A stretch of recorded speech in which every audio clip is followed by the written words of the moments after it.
Sir ऐसा तो नहीं है मतलब बीजेपी से अगर टिकट नहीं मिली फिर जनस्वराज में हम आ गए, पहले आप बीजेपी में थे? नहीं, टिकट मिलने की कभी सोचा भी नहीं, आज भी नहीं सोच रहा हूँ। अच्छा, मेरा एक प्रयास होता है। हाल ही में आपका एक वीडियो फेसबुक पे चल रहा था, मैं आपको बताना चाहूंगा।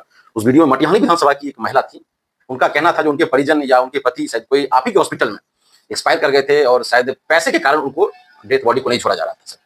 तो क्या ये आपको सही लगता है? अगर आप क्वेश्चन आपका सही है और ये घटना भी घटी है, मैं इसको स्वीकार भी करता हूँ, लेकिन इसमें आधी अधूरी सच्चाई ना आऊं इससे मुझे फर्क नहीं पड़ता है। मेरा उद्देश्य जो है सामो मटिहानी को एक पुल मिल जाए, कनेक्टिविटी मिल जाए। ये बहुत बड़ा मुद्दा है सर जी, ये बहुत बड़ा मुद्दा है और मुझे लगता है ये सबको पता है। ये एक ऐसा मुद्दा या कह सकते हैं ऐसी रोटी है जो सारी पार्टियां के जितने भी नेता हैं आके सेक के चले जाते हैं, लेकिन वो रोटी जो है ना आज तक सीधी नहीं है, पकी नहीं है। रोटी बनी ही नहीं, बस पलटते रहते बनी नहीं, रोटी बनी ही नहीं, आटा आया नहीं। दिलों का इलाज करते करते दिलों पे राज करने की इच्छा हो गई, फिर हमने जन स्वराज का दामन थाम लिया। आप सभी को प्रणाम करता हूं, मैं अभिषेक पाठक, भैया जी टॉक्स में आप सभी का मैं स्वागत करता हूं। हमारे साथ हैं आज doctor Ranjan Chaudhary sir. Sir आपका भैया जी टॉक्स में बहुत बहुत स्वागत है। बहुत बहुत धन्यवाद अभिषेक जी, और आप यहाँ पर आए जी सर, बहुत अच्छा लगा। ये हमारा एक एपिसोड चलता है सर, जो बीच बीच में हम चलाते रहते हैं। जब बात करने की इच्छा होती है तो सोचते हैं कैमरा चला के बात किया जाए। नहीं, अच्छी बात है। सर आप जन स्वराज से जुड़े, मतलब हमको ये समझ में आप इलाज करते करते फिर ये राजनीति में आने की कैसे ये मतलब मन हो गया? देखिए, जन स्वराज दिखा इसीलिए फिर पहले से भी मन था? नहीं, सबसे बड़ी बात है कि मैं बचपन से ही जब से कॉलेज में लाइफ में गया हूँ तो कहीं ना कहीं राजनीतिक क्षेत्र में एक्टिव रहा हूँ जी। और बिहार के बाहर मैंने पढ़ाई की जी। मैट्रिक मैंने बिहार से किया, इंटरमीडिएट मैंने बिहार से किया, लेकिन जो MBBS मैंने किया वो कलकत्ता से किया। अच्छा। तो वहाँ का जब मैंने सिस्टम देखा जी, और मुझे एहसास हुआ कि बिहारी शब्द जो है जी एक गाली है। जब मैं बाहर दिल्ली रहा, बेंगलोर रहा, कलकत्ता रहा, कॉलेज में पढ़ा, तो बिहारी उस वक्त एक गाली के रूप में दिया जाता था और लोग मुझे बिहारी कह करके पुकारते थे जी। तो उस समय मुझे दिल पे लगती थी, चोट पहुंचते थे। यार ये तो गड़बड़ बात है, लोग बिहारी को हीन दृष्टि से देखते हैं जी, खराब दृष्टि से देखते हैं, जबकि काबिलियत मेरे में कोई कमी नहीं जी। ऑल इंडिया कंपीट करके मैं गया हूँ, कॉलेज में एडमिशन लिया हूँ, फिर भी ऐसा क्यों सोचते हैं?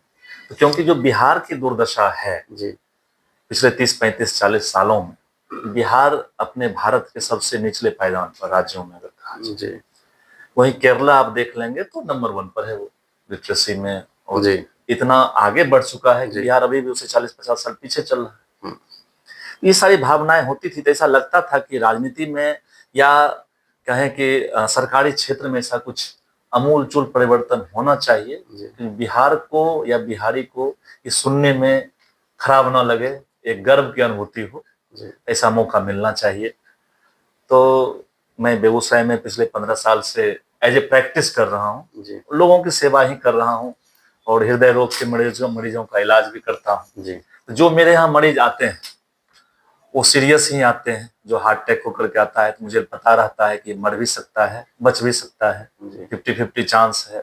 मैं उसका इलाज 15 वर्षों से कर रहा हूँ और ईश्वर की दया से आज तक निष्कलंक निकलते चला आया हूँ। इलाज किया, मौतें भी हुई होंगी, लेकिन मैंने हजारों मरीजों का जान बचाया है। ये इसके लिए मैं अपने आप को खुशनसीब मानता हूँ, जिनकी मेरे कारण जान बची है, मैं उसके लिए मैं धन्यवाद देता हूँ कि मैंने उसके लिए कुछ काम अपना पढ़ाई मेरे उन लोगों के लिए काम आया। रही बात जन स्वराज की, तो इससे पहले मैं भाजपा चिकित्सा प्रकोष्ठ का जिला संयोजक, बीजेपी में मैं था और चिकित्सा प्रकोष्ठ का जिला का अध्यक्ष कहिए, संयोजक कहिए, मैं रहा। उसमें हमारे सामने ही MP इलेक्शन भी हुए और मैंने उसमें प्रयास किया था कि सांसद महोदय जो हमारे वर्तमान में है उनके हित में प्रचार करें जी। लेकिन भाजपा जो है बिहार में भाजपा नहीं है, वो नीतीश है, जदयू है, क्योंकि उनका सीट 40-42 सीट, ये 80 सीट लेकर के आप उनके पीछे पड़े हुए हैं। जहां पूरे भारतवर्ष में भाजपा सीट को तोड़ करके अपने सरकार बना लेता है जी। लेकिन यहाँ नीतीश के चरणों में गिरे हुए 15-20 वर्षों से नीतीश को बचाए जा रहे हैं जी। तो ये मुझे अच्छा नहीं लगता था। भाजपा अपने आप को बड़ी पार्टी कहती है, तो मुझे लगता था भाजपा को अपने दम पे चुनाव लड़ना चाहिए, जो भी उनका मुद्दा हो। हिंदुत्व मुद्दा है, हिंदुत्व के मुद्दे पे अकेले दम पे चुनाव लड़े, डेवलपमेंट मुद्दा है तो अकेले दम पे चुनाव लड़े। अन्य 5-7 पार्टियों के साथ मिल करके गठजोड़ करके भाजपा ऐसी बड़ी पार्टी कर रही है, तो मेरे जैसे डॉक्टर्स को सूट नहीं कर पा रहा है। तो जनसुराज इस बीच में 2022 से ही मैं फॉलो कर रहा था प्रशांत किशोर जी को, तो 1 करोड़ लोगों ने मिल करके, करीब बिहार के 1 करोड़ सदस्यों ने मिल करके जनसुराज पार्टी का गठन किया है। कोई आपको ये ना लगे प्रशांत किशोर ने गठन नहीं किया, प्रशांत किशोर ने एक संदेश दिया, सही लोग सही सोच सामूहिक प्रयास। इसमें लोग जुड़ते चले गए। जब पहली पदयात्रा उनकी शुरू हुई थी, बहुत कम लोग थे, लेकिन अभी कारवां बनता चला गया। वही 1 करोड़ मिल करके जनसुराज पार्टी की स्थापना के पिछले साल 2 अक्टूबर के दिन हम लोगों ने किया। उसमें मैं भी उसमें सहयोगी था। तो मुझे लगा कि जनसुराज एक विकल्प बनकर के बिहार में आया है, जो जाति धर्म कट्टरता कट्टरपंथी या कट्टा इस सबसे अलग हट करके काम कर रही है और काम करने का प्रयास कर रही है, सोच रही है, जो बिहार के बच्चों के भविष्य के बारे में बात करना शुरू कर दिया है। आपको पता होगा कि इससे पहले कोई भी दल पलायन की बात नहीं करता था, कोई भी दल भ्रष्टाचार की बात नहीं करता था, सब भ्रष्टाचार में लिप्त है। कोई भी दल शिक्षा के बारे में बात नहीं करता था, और आज जब से जनसुराज आया है, इसकी सोच आई है, हर लोग पलायन की बात करना शुरू कर दिए हैं, अशिक्षा की बात करना शुरू कर दिए हैं, किसानों के बारे में बात करना शुरू। सबसे बड़ी बात आप देख लीजिए, जो पिछले 20 वर्षों से 400 रुपया पेंशन हुआ करता था हमारे गरीबों का, बुजुर्गों का, जनसुराज जब से 2000 पेंशन की बात की, इस साल अभी पिछले महीने से हमारा पेंशन बढ़ा दिया। आप समझ सकते हैं कि जब जनसुराज का ये है कि जब वो आई नहीं है तब उनका इतना इम्पैक्ट पड़ रहा है, तो जनसुराज आएगी तो क्या क्या इम्पैक्ट पड़ेगा, ये सोच को हमको खींचता है इसके साथ। आप लोगों को बता दे, डॉक्टर रंजन चौधरी मटिहानी विधानसभा से दावेदारी ठोक रहे हैं जनसुराज पार्टी से। सर ऐसा तो नहीं है मतलब बीजेपी से अगर टिकट नहीं मिली फिर जनसुराज में हम आ गए, पहले आप बीजेपी में थे? नहीं, टिकट मिलने की कभी सोचा भी नहीं, आज भी नहीं सोच रहा हूँ। अच्छा, मेरा मेरा एक प्रयास होता है जी, मैं एक प्रयास कर रहा हूँ जी, कि मैं अपने चिकित्सीय पेशा के साथ साथ सामाजिक कार्यों में कुछ मदद दे सकूं, राजनीतिक क्षेत्र में जाकर कुछ मेरे से मदद हो सके मैं कर सकूं। इसके पीछे कारण है, मैं मटिहानी को पिछले 30 वर्षों से देख रहा हूँ, क्योंकि मैं मटिहानी विधानसभा का मैं वोटर हूँ। ये जहाँ आप बैठे हुए हैं मटिहानी विधानसभा में पड़ता है, NH 31 है, बेगूसराय में है, 38 है, मटिहानी विधानसभा में ये। मैं वहाँ का वोटर हूँ, मटिहानी को मैं नजदीक से देखता हूँ। मैं पिछले 30 वर्षों से मैं देख रहा हूँ कि मटिहानी में अगर विकास हुआ तो क्या विकास हुआ। एक चीज मैं खोजने का प्रयास करता हूँ कि मटिहानी में विकास क्या हुआ है पिछले 30 वर्षों में। मटिहानी में ऐसा कौन सा नया काम हुआ जो मटिहानी के अध्याय में स्वर्णिम अक्षरों में लिखा जाएगा। मुझे कुछ नहीं मिलता है। मैं देखता हूँ हॉस्पिटल, आज भी कोई मटिहानी में कोई विश्व स्तरीय अस्पताल नहीं बना है। मैं सोचता हूँ स्कूल कोई बना हो, विश्व स्तरीय स्कूल बना हो, प्रखंड स्तरीय स्कूल बना हो कि चलो भाई इतना अच्छा स्कूल बना कि लोग वहां पर बच्चों का एडमिशन नहीं हो पा रहा है, ऐसा कुछ नहीं बना। सबसे बड़ी बात है कि बाढ़ की समस्या, हर साल बाढ़ आती है मटिहानी में, और उस समस्या को लेकर के सब लोग बस बाढ़ के समय में आए, अपना नेताजी फोटो खिंचाए और चल दिए, फिर 1 साल का इंतजार करिए। जनता वहीं की वहीं खड़ी है, बाढ़ का कोई स्थायी समाधान नहीं कर पाई, या किसानों की समस्या को लेकर कुछ नहीं हो पाया। सबसे बड़ी बात मैं बताता हूं कि मटिहानी विधानसभा किसानों का है जी, दुग्ध उत्पादकों का है। मेन जो पेशा है पशुपालन और किसान पेशा है, और जमीन की कमी नहीं है, उर्वरा शक्ति की कमी नहीं है, लोगों के इच्छा में कमी नहीं है। फिर कमी कहाँ रह जाती है डेवलपमेंट में? क्यों लोग पिछड़ रहे हैं? आज आप अगर वीडियो देखते होंगे इस बाढ़ का, लोग हाथ फैलाए चूड़ा गुड़ के लिए खड़े हैं सड़कों पर। ये किसकी जिम्मेवारी? हमारी जनता क्यों हाथ फैला के से खड़ी है? इतनी गरीबी कहां से आ गई? जो समृद्ध मेरा मटिहानी है तो गरीबी आई कहां से? इस सब चीजों को देखकर लगता है कि मटिहानी में बदलाव की जरूरत है। मटिहानी को सर कितना नजदीक से आप देख रहे हैं, सबसे बड़ा काम आपको क्या लगता है, क्या परेशानी लगती है मटिहानी विधानसभा में सबसे ज्यादा? देखिए, सबसे बड़ी बात बताता हूँ कि मटिहानी में किसी क्षेत्र में आप जाएंगे जी, ठीक है, आप पिछले 30 वर्षों में मटिहानी में एक उद्योग बता दीजिए जो लगा। आप पत्रकार हैं, घूमते हैं, हमसे ज्यादा घूमते हैं, ध्यान भी रखते हैं, आपको नहीं मिलेगा। रिंग बांध की परिकल्पना पिछले 30 वर्षों से चल रही, एक रिंग भी नहीं बन पाए। कटाव की समस्या जस के तस बरकरार है। कई गांव बह गए, पानी में चले गए। जी, वो तो हर साल हमको लगता है उस दर्द से वो लोग जूझते हैं। जूझते हैं। पानी आता है और घर सामान पता नहीं कितना क्षति होता है, और हर साल वो खुद को हिम्मत देके फिर वो हौसला लाते हैं ताकि वो फिर से वो घर, उस घर को बना पाए, फिर से उसी घर में रहे, फिर अगले साल आके पानी बहा के जाता है। ये है, इतने लाखों करोड़ों की क्षति हो रही है हर साल, उतनों में ये बन जाता। मैं आपको एग्जांपल देता हूं और आपको आश्चर्य लगेगा, हावड़ा ब्रिज कब बना है? बहुत पहले सर, वो बहुत पहले, 100 साल। जी, 100 साल पहले बिना पिलर का हावड़ा ब्रिज बना इंडिया में। भले अंग्रेजों ने बनवाया, जी, अंग्रेजों ने बनाया, बना तो जरूर। जी। टेक्नोलॉजी उस समय कितना डेवलप था। आज आपसे एक रिंग माल नहीं बन पाता, एक बाढ़ की रोकथाम नहीं कर पाते। दूसरी बात बताता हूं, उससे पहले स्वेज नहर बन गया था, भूमध्य सागर लाल सागर को जोड़ने के लिए स्वेज नहर बन गया करीब 150 साल पहले। जो परेशानी होती थी, बहुत लंबी दूरी तय करके जहाज को आना पड़ता। सवाल ये उठता है कि बन क्यों नहीं पा रहा है, बन नहीं पा रहा है क्योंकि यहाँ के राजनेताओं की इच्छा शक्ति की कमी है, और इसलिए नहीं बन पा रहा है। उससे वो लोग करोड़ों के उगाही करते हैं, करोड़ों कमाई करते हैं। आपको लगता है सर, अगर प्रशांत किशोर जी सरकार बना लेते हैं और अगर आप यहाँ से टिकट लेके जीत जाते हैं, तो क्या बाढ़ से आप सबको मुक्त कर दीजिएगा? देखिए, फिर बाढ़ मटिहानी विधानसभा में नहीं आएगी। देखिए, बाढ़ और आपदा जी, दोनों में बहुत अंतर है। जी, आपदा वो हुआ कि जो अकल्पनीय था, कभी नहीं हुआ था, वो आ गया। जी, बाढ़ को हम आपदा में नहीं ले सकते। हाँ, और इस प्रकार के बाढ़ को आप आपदा में नहीं ले सकते। हर साल ये बीमारी है, बीमारी हो गई, जिससे मटिहानी विधानसभा के लोगों को जी बहुत ज्यादा दर्द झेलना पड़ता, दर्द देना पड़ता है, और अधिकारियों को इसको बहुत फायदा है। जी, इस बाढ़ में कितना बंदर बांट हुआ है, इसका कोई ऑडिट नहीं है, ना रिपोर्ट जारी होगा। मैं सारे विधानसभा के जो भी लोग हैं, जो नेता हैं, उनको बोलना चाहते हैं, इस बार बाढ़ में कितना खर्चा हुआ बता दीजिए, किसके क्षेत्र में खर्चा हुआ है, कहां कहां खर्चा हुआ है। कोई ऑडिट रिपोर्ट जारी नहीं होगा।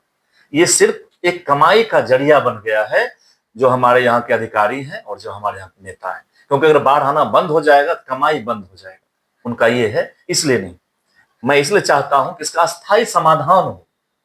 हम बाढ़ को रोक नहीं सकते, आपदा को रोक नहीं सकते हैं। जब ऐसा हो, गंगा तूफान आएगी तो तब बांध को भी तोड़ देगी, लेकिन ये हर साल वाला जो है, ये घटना नहीं होना चाहिए।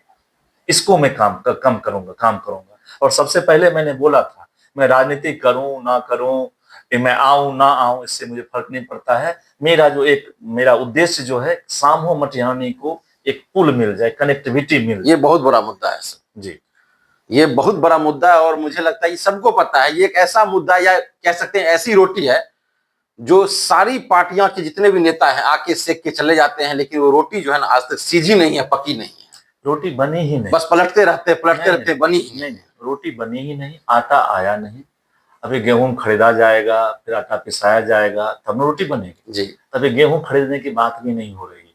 गेहूं कहाँ है, इस पर चर्चा हो रही है। आप तो सर राजनीति में भी नए हैं। आपसे पहले भी वर्तमान जो विधायक है राजकुमार जी, पूर्व विधायक बोगो सिंह जी, इनके बीच में आप कितना मजबूत महसूस कर रहे हैं? देखिए, एक्चुअली विधायक मजबूत नहीं होता है जी, कि कोई विधायक अगर कहता है कि हम मजबूत हैं, तो उसकी गलतफहमी ही होगी। जी, जनता सबसे मजबूत होती है। जी, जनता की ताकत से ही लोग विधायक बनते हैं। जी, इसलिए तो जनता जितनी मजबूत होगी, उसका विधायक उतना मजबूत होगा। और मेरा मानना है कि मैं जनता के मुद्दों को उठा रहा हूं, जनता की बात कर रहा हूं। जनता जितनी मजबूती से मुझे खड़ा करेगी, उतना मैं मजबूत हूँ। लेकिन मजबूती तो सर आप ही को बांधना पड़ेगा। आप तो विश्वास दिलाइएगा जनता को जाके, जो हम आपके लिए करेंगे, वादा कर रहे हैं। लेकिन सर होता क्या, जीतने के बाद वो इरादा बदल जाता है। वादा तो करके जाते हैं, लेकिन इरादा नहीं हो पाता है। तो मजबूती जनता में फिर आप ही लोग को देना पड़ेगा, जो यहाँ पे विधानसभा में खड़े हैं, उन्हीं को देना पड़ता है। तो जनता ने पिछले 30 वर्षों में कई नेताओं को चुन लिया, देख भी लिया, नए लोगों को भी लेके आए, उनको भी देख लिया 5 साल, कुछ तो मिला नहीं। एक बार एक डॉक्टर को देखेंगे जनता, अगर डॉक्टर को बुला के लाते हैं, वो क्या करते हैं। और दिल के डॉक्टर हैं, दिल में जगह बनाते हैं। मैं ये आपके कैमरे के माध्यम से और जनता को बताना जरूर चाहूंगा, मैं कुछ करूं ना करूं, शिक्षा और स्वास्थ्य के क्षेत्र में मटिहानी को पूरे बिहार का नंबर 1 विधानसभा बना दूंगा। इतने सारे काम पड़े हुए हैं कि मैं नंबर 1 विधानसभा बना दूंगा। और 2 जो काम मेरा मुख्य रहेगा, बाढ़ की रोकथाम और सामो मटिहानी। कैसे सर, बाढ़ को कैसे रोकिएगा? क्या आपके पास एकदम इसमें कुछ बाढ़ में कुछ नहीं, इसमें एक रिंग बांध चाहिए, 3 सेंटर रहेगा, 3 सेंटर को जोड़ा जाएगा। जी जहां से हमारा सिमरिया पुल है वहां से हम उठाएंगे, 3 जगह पर उसको जोड़ेंगे, 3 जगह उसका जो क्या बोलते हैं एंकर बनेगा, जोड़ के उसको काम किया जाएगा। और आपको पता है क्या कि इससे पहले बहुत बड़े बड़े जहां बाढ़ के लिया तो वहां बांध से रोका चला गया है, रोकथाम हो चुकी है। ये बड़ा काम है ही नहीं, सिर्फ इच्छा शक्ति की कमी है। 1 साल में होगा ये, 2 साल में नहीं, 1 साल में काम चालू होगा और ये खत्म होगा। अच्छा, इस रिंग्स को बांधने से ऐसा तो नहीं होगा, मान लीजिए ठीक है, अगर इस रिंग को बांधने से, बांध बनाने से मटिहानी में पानी नहीं आती, फिर ये पानी कहीं और जाएगी? अच्छा, तो जो हमारे रिफाइनरी टाउनशिप है, रिफाइनरी जो हमारा कारखाना है जी, उसको रोका गया ना, पानी आने से रोका गया, नहीं रोका गया। आदमी इंपॉर्टेंट, कारखाना इंपॉर्टेंट, लेकिन हो नहीं पा रहा है, हो नहीं पा रहा है। सामो पुल से क्या कहना चाहते हैं? आज तक नहीं बना है, और मेरी नजर में नहीं, बेगूसराय के जो जितने भी जनता है या मटिहानी विधानसभा में, सबकी नजर में सामो पुल एक ऐसा चीज है जो मतलब वादा तो हर बार होता है, बाय पेपर बोले या हम बोल के यहां से चले जाए, लेकिन फिर यहां से जाने के बाद इरादा नहीं हो पाता है। सामो पुल एक्चुअली जो हमारे हमसे पहले जो नेता आए, राजनेता आए, जिन्होंने वादा किया, उन लोगों को इच्छा शक्ति में कमी, उन्होंने कभी चाहा ही नहीं सामो मटिहानी। एक साल के बाढ़ में इतना पैसा खर्चा होता है। आज हमारे मोदी जी आए एक पुल का उद्घाटन करने के लिए, जो पुल का उद्घाटन 3 बार से पहले भी हो चुका है। जहां जहां जाते थे वहीं से फीता इसी पुल का काटते थे, और फिर से इस पर आकर उसको उद्घाटन करना पड़ा। आकर के एक उद्घाटन में इतना खर्चा वो कर देते हैं, आने में उतना में पुल बन जाता। सामो मटिहानी पुल का मांग ये नहीं कि आप 6 लेन 8 लेन या हाई फाई पुल, आने जाने में सुविधा होनी चाहिए। आप वहां के किसानों को सुविधा मिले कि बेगूसराय आ जाए, वहां के बच्चों को पढ़ने के लिए बेगूसराय में दिक्कत ना हो, वहां के महिलाओं को यहाँ कर रोजगार करने में, दिन भर कहीं काम करके वापस लौटने में दिक्कत ना हो। और सबसे बड़ी बात है कि वहां के जो मरीज हैं, जिनको इलाज कराने के लिए 70-80 किलोमीटर घूम करके 4 घंटा करके आना पड़ता है, उसके लिए जरूरत है कि आप वो पुल जरूरत है। इसके लिए इच्छा शक्ति चाहिए, जो उन लोगों में नहीं है, इसलिए पुल नहीं बनता है। मैं तो पुल के लिए वहां सामो में गया, वहां के लोगों से मिला, और सब लोग तैयार कि डॉक्टर साहब आपके साथ हम हैं, आप इस लड़ाई को आगे बढ़ाइए। आप सर इतना वादा कर रहे हैं, अभी पुल भी बन जाएगा, बाढ़ भी रुक जाएगी। हाल ही में आपका एक वीडियो फेसबुक पे चल रहा था, मैं आपको बताना चाहूंगा। उस वीडियो में मटिहानी विधानसभा की एक महिला थी, उनका कहना था जो उनके परिजन या उनके पति शायद कोई आप ही के हॉस्पिटल में एक्सपायर कर गए थे, और शायद पैसे के कारण उनको डेथ बॉडी को नहीं छोड़ा जा रहा था सर। तो क्या ये आपको सही लगता है? अगर आप क्वेश्चन आपका सही है और ये घटना भी घटी है, मैं इसको स्वीकार भी करता हूँ जी, लेकिन इसमें आधी अधूरी सच्चाई जो है बताई जाती है। खैर कोई बात नहीं है, मैंने देखा, मैंने वही एकदम सही, आपने सही बोला। मेरे पास कोई महिला नहीं आई थी, मैंने वीडियो देखा था और मुझे भी लगा जो ये एक अच्छी चीज नहीं है। सबसे पहले तो राजनीति की बात हो रही है जी, ठीक है, और मेरे करियर में जी, मेरे इस जो मैं यहाँ 15 साल से काम कर रहा हूँ, पहली कोई घटना ऐसी आई है कैमरे पर, पहली घटना। इससे पहले आज तक रंजन कुमार चौधरी के यहाँ क्लिनिक पर या पैसे को लेकर के कोई वीडियो, कोई भी एविडेंस हमें नहीं कोई दिखा सकता है, ना मीडिया दिखा सकता है, ना कुछ नहीं। पहली घटना ये घटी, इस घटना ने हमें पॉजिटिव सोच दिया है। अच्छा, और लोगों ने नहीं समझा उस चीज को। कोई मेरे यहाँ पेशेंट मरने वाला आता है, हार्ट के पेशेंट हो सकते हैं या अन्य इमरजेंसी हो सकते हैं, बेगूसराय का पहला हॉस्पिटल है जहाँ पैसा पहले नहीं दिया जाता है। मैंने पहले भी आपको इंटरव्यू में बोला कि मेरे यहाँ मैक्सिमम पेशेंट वही आते हैं मरेंगे या बचेंगे। और ये भी बताया कि मटिहानी को मैं करीब से देख रहा हूँ, बहुत करीब से देख रहा हूँ, 15 वर्षों से देख रहा हूँ, और 80% मेरे पेशेंट जो है मटिहानी विधानसभा के। मैं खुश नसीब हूँ कि वहाँ के लोगों को सेवा कर रहा हूँ। और उस जो वीडियो में बताया गया है, उन्होंने खुद स्वीकार किया है कि 5500 रुपया डॉक्टर साहब लिए। आप समझ सकते हैं, एक पेशेंट उनका भर्ती है जो पैसा कोई जमा नहीं किया है और मर गया पेशेंट, इसके लिए मुझे दुख भी है। उसको 5500 रुपया उसको लगा यहाँ पर, जो एक मिनिमम चार्ज हो सकता है एक हॉस्पिटल चलाने के लिए, एक करने के लिए। फिर भी जो रही बात की पैसे के कारण रोका गया, ये घटना सच्चाई नहीं है। वो पेशेंट की मौत हुई 3-4 बजे सुबह में मौत हुई। उनका गाड़ी जब घर से आया है 7-8 बजे आया है, तो जब गाड़ी आता तभी वो पेशेंट जा सकता था। ऐसे जबरदस्ती हम फेंक नहीं देते नहीं। उस पेशेंट को इज्जत के साथ अपने बेसमेंट में रखा गया है, बोला कि 7 बजे तक गाड़ी आएगी, 6 बजे तक गाड़ी आएगी। गाड़ी आई तो गई। इस बीच में ना तो कोई पेशेंट रिलेटिव ने हमको कॉल किया, ना बताया कि पैसा हमें नहीं। तो जो मेरे स्टाफ को काम दिया गया है कि आपको पेशेंट को किसी को भी पैसे के लिए परेशान नहीं करना है, एडमिशन के वक्त तो उनको परेशान नहीं किया गया। सीरियस पेशेंट भर्ती हुआ, इलाज भी हुआ, उसने साइन भी किया मेरे पेशेंट का मौत हो सकता है, वो भी सब सही है, कोई दिक्कत नहीं है। पेशेंट दुर्भाग्य से नहीं बच पाया, वो जा रहा था। एक कटसी होता है, कितना पैसा इसमें खर्चा हुआ, व्हाटएवर आपको जो लगे उसमें आप दे सकते हैं, अगर नहीं लगे तो नहीं दे सकते। खुद उस पेशेंट ने खुद अपने मन से 5500 रुपया पे कर दिया है। इसलिए इसको मतलब राजनीतिक को लाने के लिए, इसमें मेरे को मतलब बदनाम करने के लिए प्रयास किया गया, जो सफल नहीं हो पाया। वो भी मेरे पार्टी के लोग मिलकर के इसमें किए हैं, प्रयास किए हैं। तो ये दुर्भाग्यपूर्ण है। लेकिन मेरे यहाँ, मैं आपके चैनल के माध्यम से कहता हूँ कि मेरे यहाँ किसी पेशेंट को आज तक प्रयास नहीं किया गया कि पैसे का इलाज नहीं होगा।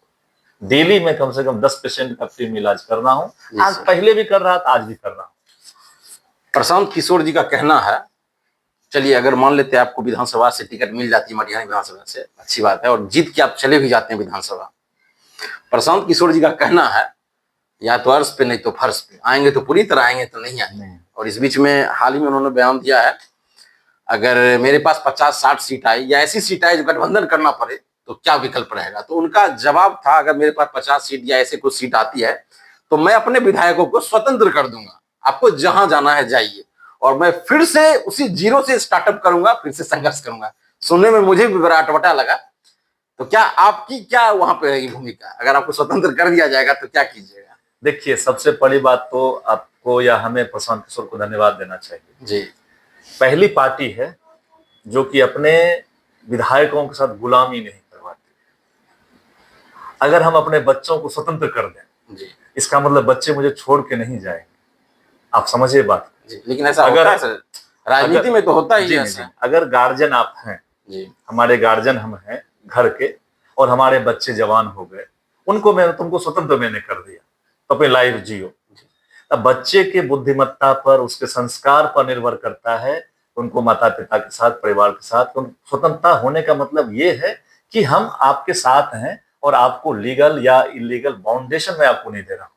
तो जनस्वराज ने इतना आपको ध्यान दे दिया है, अगर 50-60 साथी 100 आ जाए, 20 आ जाए, 30 आ जाए, कि आप स्वतंत्र हैं। इसका मतलब मैं आपके गुलामी करवाना नहीं चाहता हूं। आप जनस्वराजी हैं, जनस्वराजी बनकर रहिए, ठीक है, किसी के गुलाम बनकर नहीं रहे। जनस्वराज का मतलब यह है जनता का राज, जनता का सुंदर राज जी। तो प्रशांत किशोर जी ने संदेश ये देने का प्रयास किया है कि जैसे एक होता है कि उस समय फतवा जारी होता है पार्टी के बड़े नेताओं के द्वारा, वो फतवा जारी यहाँ पर नहीं होगा। आप स्वतंत्र हैं, आप डिसीजन ले सकते हैं। आप जनस्वराज के सिद्धांतों से जीत करके आए, अगर उसमें कोई गड़बड़ करेगा स्वतंत्र होने के बाद तो जनता उसे माफ नहीं करेगी। हम लोग जनस्वराज के सिद्धांतों के साथ जुड़ करके आए, हम जनता का कैसे विकास करें। अगर हम, मेरा मुद्दा ये नहीं कि हम वहां पर जाकर के सत्ता में कुर्सी काबिज करें, मेरा है मुद्दा ये कि हम जीत करके आकर के जनता की सेवा कैसे करें, यहाँ का जो स्थिति जो है उसको कैसे सुधार ला सके, ये मेरा काम है। वो आप स्वतंत्र होकर कर सकते हैं, पार्टी में रह के कर सकते हैं, जैसे करना हो करिए, लेकिन जनता दबाव से हटाया गया है। ये प्रशांत किशोर एक सवाल, बड़ी बात है। एक सवाल करेंगे सर राजनीति से हट के, क्योंकि हार्ट के डॉक्टर आप हैं और सौभाग्य की बात है मिले हैं आपसे। अभी के दौर में सर हार्ट अटैक लोगों को बहुत ज्यादा आ रहा है, देखते नाचते हुए इंसान गिर जाता है और पल भर में दुनिया खत्म हो जाती है। गाते हुए, बजाते हुए, खाते हुए बहुत सारे वीडियोज आते हैं। तो सर इसका हम चाहते जवाब, क्या कारण है ये अचानक से? कई लोग बोलते हैं कोरोना का इंजेक्शन जो है खराबी कर रहा है, कई लोग कुछ कहते हैं, तो खैर उस पर इंसान भरोसा उतना नहीं कर पा रहा है। इसका क्या रीजन? पहले तो इस स्थिति नहीं थी, बैठे हैं और हार्ट अटैक आया, हाथ दी और गए, बात खत्म हो गया, दुनिया खत्म हो जाती है, इंसान की मृत्यु हो जाती है। तो सर इस पे बस एक ये कारण जानना चाहते हैं आपसे और एक सुझाव जानना चाहते हैं जो अभी के लोगों को, क्योंकि ये सवाल बहुत लोगों के मन में होगा जी जी, जो अचानक से इंसान, अब तो ये कहना मुश्किल है इंसान बैठा है कब नहीं है, स्वस्थ लोगों को देखते सर हार्ट अटैक आ जाता है। इस पे सर थोड़ा सा विचार आपका चाहते हैं, ये राजनीति से हटके सवाल है। तो लोग क्या परहेज करें और ये क्या कारण है, मुख्य कारण क्या हो रहा है जो लोगों का ब्लड जो क्लॉट हो जाता है, जिसके कारण हार्ट अटैक हो जाता है या पंप बंद हो जाता है, जो भी हो? देखिए, सबसे इसका मुख्य कारण जो है अभी का जो हमारा एनवायरनमेंट जी, वातावरण है जी, एक सबसे बड़ा मुख्य फैक्टर हो चुका है। आप स्मोकिंग करते हैं या नहीं करते हैं ये आपका प्रॉब्लम, जी लेकिन जो स्मोकिंग नहीं करता है जी। वो भी पर डे बेगूसराय में 40 सिगरेट पी रहा है बिना किए, बिना किए, पॉल्यूशन के कारण। पोल्यूशन के कारण। वो 40 सिगरेट जो हमने आज मैंने लिया वो जी। कहाँ जाए, कहीं ना कहीं इफेक्ट करेगा। यहाँ पर 3 इंडस्ट्री बड़ी बड़ी है, थर्मल पावर है, रिफाइनरी है, और लेकिन सर ये पॉल्यूशन तो सर जैसे ये कोरोना के से पहले भी था, लेकिन ये कोरोना के बाद ये ज्यादा हार्ट अटैक बढ़ नहीं गया नहीं है। नहीं नहीं, ये सिर्फ ये है कि सोशल मीडिया में ये ज्यादा आ रहा है, सोशल मीडिया में ज्यादा आ रहा है, लेकिन इससे पहले भी हार्ट अटैक ऐसे ही होती थी। कार्डियक अरेस्ट होते थे। जी कोविड के बाद कुछ ऐसे चेंजेस जरूर आए हैं, वो शायद वैक्सीन से हो या कोविड कारण हो, थोड़ा सा इसका बढ़ा है, जी लेकिन ये स्टडी करने की जरूरत है कि ये पोल्यूशन जो बढ़ रहा है, क्योंकि आज से 8 साल पहले बेगूसराय में इतना पोल्यूशन नहीं था, आप देखते हो, जी या उतना पोल्यूशन दिल्ली में भी नहीं था। ये पोल्यूशन बढ़ गया मेरा, तो ये हार्ट अटैक भी बढ़ रहा है, कार्डियक अरेस्ट बढ़ रहा है। लोगों के खान पान में जो चेंजेज आ गया, जो हम लोग नेचुरल डाइट था जी। हमारा, खान मिलावटी बहुत चीज आ रही है, केमिकल के माध्यम से बन के आ रहे हैं, हमको दवाई के हवा माध्यम से। हवा में मिलावट है, आपके खाने में मिलावट है, आपके दूध में मिलावट है, आपके पानी में मिलावट है, मिलावट ही है। तो आपको सब्जी में मिलावट है, जी सब में अब मिलावट का चीज खा रहे हैं, मेन और कारण यही है। लोग जो है फिजिकल एक्टिविटी से दूर भाग रहे हैं, मैक्सिमम काम मोबाइल पे हो जा रहा है। अब तो सब्जी खरीदने के लिए मार्केट में जाना है, मोबाइल से आप सब्जी मंगवा दीजिए, वो मोटरसाइकिल से पहुंचा देगा सब्जी आपको आकर के। खाना मोबाइल से मंगवा सकते हैं, जी तो मैक्सिमम काम मोबाइल में कर रहे हैं। एक्सरसाइज भी मोबाइल में ही लोग कर लेता है, क्रिकेट खेल लेता है आजकल बैठे बैठे। जी तो ये सारा चीज, तो फिजिकल एक्टिविटी की कमी हो गई, प्लस जो हमारा इन्वायरमेंट है, मिलावटी सब सामान आ गया है, ये हो गया, प्लस कुछ टेक्निकल चीजें आई, जैसे कोरोना हो गया या अन्य बीमारियां हो गई, इन्फेक्शन हो गया, ये सब मिल करके एक फैक्टर बनाता है, और उस फैक्टर से हार्ट के अंदर जो नस है, जी जो आर्टरी है या धमनी है, उसको वो ब्लॉक करता है, जिस कारण से कार्डियक अरेस्ट होता है। Cardiac arrest, heart attack, heart fail, ये तीनों डिफरेंट। डिफरेंट चीज। हाँ, लोग इसको एक ही मान लेते एक ही हैं, मान लेते हैं। लेकिन एक दिन हम आपसे निवेदन करेंगे कि आप इस पर, तीनों चीज पर मुझसे आप ये बिल्कुल बात जरूर सर, करें। बिल्कुल जिस दिन आपको हाँ, कार्डियक अरेस्ट, इस मुद्दा पे फिर से हम लोग बैठ के बात करें। हार्ट अटैक और हार्ट फेल, तीनों में डिफरेंट डिफरेंट है, तो इसको समझने की जरूरत है। ठीक है। कार्डियक अरेस्ट हो तो क्या करना चाहिए, इसका मैं बता दूंगा। हार्ट अटैक हो तो क्या करना चाहिए, हार्ट फेल हो तो क्या करना। चलिए सर, इस मुद्दे पे किसी और दिन जी बात करेंगे, इस मुद्दे पे जरूर सर से फिर एक बार राय लेंगे कभी हाँ, बीच में आके। हाँ, आखिरी सवाल सर, ये अंत हो जाएगा सवाल का, भैया जी टॉक्स पे आके बात करके कैसा लगा? बहुत अच्छा लगा, और आपके जो क्वेश्चंस थे वो रियली इंपॉर्टेंट थे, और मैं चाहता हूं कि डेफिनेटली जो भी आपके जनप्रतिनिधि हैं जी उनसे जरूर आप सच उगलवाने का प्रयास करें, जी, बिल्कुल। सच जानने का प्रयास करें, क्योंकि जो मीडिया है, सोशल मीडिया हो, प्रिंट मीडिया हो, ये लोकतंत्र का चौथा स्तंभ है जी और इसका बहुत बड़ा वैल्यू है। जी जी आपके बातों से ही जनता तक हम लोग पहुंच पाते हैं। हम चाह करके भी हर किसी से नहीं मिल पाएंगे, लेकिन आपके थ्रू हम हर किसी से मिल लेंगे। आज तो खैर हाँ, मीडिया में तो सोशल मीडिया के माध्यम से लोग अपनी बातें रख सकते हैं। तो मैं आप सभी जो भी मुझे दर्शक देखना चाह रहे हैं कि इस बार अगर आप वोट दें जी तो बदलाव के लिए वोट, इस बार अगर आप वोट करें तो अपने बच्चों के भविष्य को सोच करके वोट करें, किसी का चेहरा नहीं देखना है। रंजन चौधरी है तो उसको वोट, ऐसा नहीं। अगर आपको ये लगता है रंजन चौधरी खराब आदमी है, आप मुझे वोट मत दें। अगर आपको लगता है रंजन चौधरी सही आदमी है तो वोट जरूर दें, क्यों? ताकि आपके बच्चों का भविष्य जो है वो उज्जवल हो, आपके बच्चों की पढ़ाई अच्छी हो। अगर आप गरीब हैं तो आपको तब भी चिंता नहीं करना है, गरीब का बच्चा नहीं पढ़ेगा। मेरे होते हुए गरीब के बच्चे भी पढ़ेंगे, अच्छे स्कूल में पढ़ेंगे, ये मैं गारंटी दे सकता हूं, मैं दावा कर सकता हूं। चलिए, आप अगर गरीब हैं तो आपको इलाज की चिंता नहीं करना है। अगर मैं आऊंगा तो आपके सदर हॉस्पिटल को बेस्ट हॉस्पिटल बनाकर रख दूंगा, ताकि आप प्राइवेट में जाने की जरूरत ना पड़े, किसी का पैर पकड़ने के डॉक्टर से माफी करवाने की जरूरत ना पड़े। सरकारी अस्पताल इतना अच्छा हो जाएगा कि आपका इलाज सही से वहां भी हो सकता है। आपके जो बुजुर्ग हैं उनको चिंता करने की जरूरत नहीं है। अगर 2 माता पिता है, 4000 रुपया पेंशन आपको जन सुराज की ओर से मिलेगा ही मिलेगा। चलिए जो किसान है उनके लिए चिंता की जरूरत नहीं है। इन सारी बातों को सोच करके आप दें, और आपका अगर बच्चा पढ़ लिख लिया, आपका परिवार आगे बढ़ जाएगा। देखते हैं सर, अगर आपको टिकट मिलती है तो मटिहानी विधानसभा में आप जनता के दिलों में राज कर पाते हैं, आप जगह बना पाते हैं कि नहीं बना पाते हैं। फिलहाल के लिए धन्यवाद। जय बिहार, जय बेगूसराय।